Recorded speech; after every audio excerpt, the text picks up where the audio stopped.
Hello friends, welcome back to my channel. तो हमारे चैनले नतून ब्लगे तुम्हारे आबार स्वागत जानाई। तो सबाइके गुड मर्निंग। তোমরা সবাই কেমন আছো? আমি খুব ভালো আছি। তো আজকে আমি অফিস ছুটি নিয়েছি কারণ আমার বাড়িতে কেউ থাকবে না, বাবা একা থাকবে। তো বাবাকে দেখার জন্য তো আমি সারাদিনে কী করি তোমরা দেখতে থাকো। কারণ আজকে পূজার বাবার কাজ, তো পূজা কালকে চলে গেছে বাচ্চা কাচ্চা নিয়ে। তো মা আজকে যাবে, তো বাবা একা থাকবে যেহেতু, তাই আমি অফিস ছুটি নিয়ে আমার থাকতে হলো। তো সারাদিন আমি কী করি তোমরা দেখতে থাকো।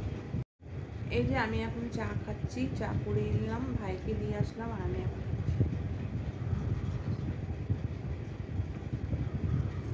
তারপর আমি ঘরটা বিছানাটা গুছিয়ে নিলাম, গুছিয়ে নিয়ে বিছানাটা পরিষ্কার করলাম, ঘর ঝাড় দিলাম।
বলছি চিংড়ি মাছ আছে, তা আমি ভাবলাম একটু চিংড়ি মাছ নিয়ে নিই, আমি আর ভাই খেতে পারবো চিংড়ি বাটা দিয়ে।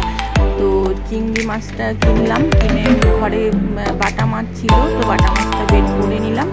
তারপরে রান্না করলাম চিংড়ি মাছ বাটা, সবজি মানে পাঁচমিশালি সবজি আর হচ্ছে বাটা মাছের পোস্ত দিয়ে ঝাল।